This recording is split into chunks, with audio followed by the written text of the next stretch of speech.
5 ఏళ్ళు కూడా జనాలు మీరు ఇంకా తిరిగినే చాలు, చేసినే చాలు, ఇది చాలు అని చెప్పేసి ఒక బ్రేక్ ఇచ్చినట్టుగా ఉంది. కానీ బ్రేక్ ఇచ్చినంత తప్ప నాకు రాజకీయాలు తప్ప వేరేది ఏమీ తెలియదు కాబట్టి డెఫినెట్ గా నా గొంతును వినిపిస్తూనే ఉంటాను.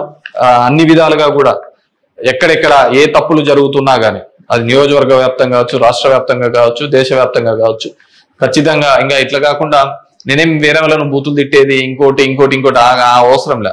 జనాలకు ఎంతో కొంతమంది కన్నా సరే నాకు తెలిసిన విషయాన్ని షేర్ చేసుకోవాలనేది ఒక ఆలోచన విధానంగా అనుకున్నాను. డెఫినెట్ గా ఐ విల్ కంటిన్యూ దట్. ఎందుకంటే చూస్తున్నాం అక్కడక్కడ జరిగినవి ఇవన్నీ కూడా. ఐ వాంట్ టు గివ్ ఎన్నుకున్న ప్రభుత్వానికి కూడా వాళ్ళకు కూడా మనం కూడా ఒక 6 months మనం కూడా టైం ఇవ్వాలి.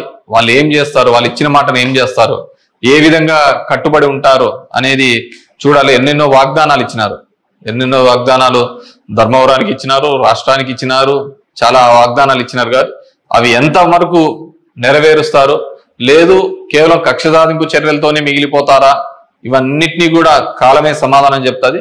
సో అప్పుడు end of the day who is the best అనే పద్ధతికి మనం అందరం కూడా మాట్లాడుకుంటామని చెప్పేసి తెలియజేసుకుంటూ, ఈ ఈవీఎంస్ లో జరిగిన ప్రతి ఒక్కటి కూడా మీ దృష్టికి తీసుకొని రావాలనే నాకు తెలిసిన డిఫరెంట్ పేపర్లలో ఆర్టికల్స్ డిఫరెంట్ వాళ్ళు ఇచ్చిన ఇన్పుట్స్ ప్రకారం నేను చెప్తున్నాను.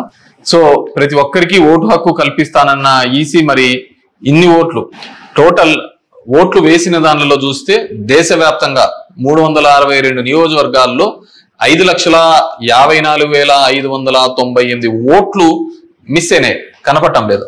అది అంటే అది హెచ్చు తగ్గుల్లో కావచ్చు, దీనిలో కావచ్చు, కరెక్ట్ గా రాకుండా అన్ని ఓట్లు మిస్ అయినాయి. మరి ఈ ఓట్లని ఎక్కడికి పోయినాయి? సో ఇదే పద్ధతిలోనే మొత్తం నడవాల్సిన పరిస్థితే అనేది కూడా మనమందరం కూడా ప్రజాస్వామ్యంలో ఉన్న ప్రతి ఒక్కరు కూడా మనమందరం కూడా ఆలోచించుకొని భవిష్యత్తులో దీని మీద మాట్లాడకపోతే నిశ్శబ్దంగా ఉన్నాము, వచ్చింది మన గవర్నమెంట్ ఎగలాడదామని, ఇంకోటి వచ్చింది ఇది అని చెప్పేసి వాళ్ళు చేసినారు. సరే సదరన్ పార్ట్ ఆఫ్ ఇండియాలో కొత్తగా తీసుకొని వచ్చినారు, కులం మతం అనే దాని మీద రాజకీయం తీసుకొని వచ్చినారు.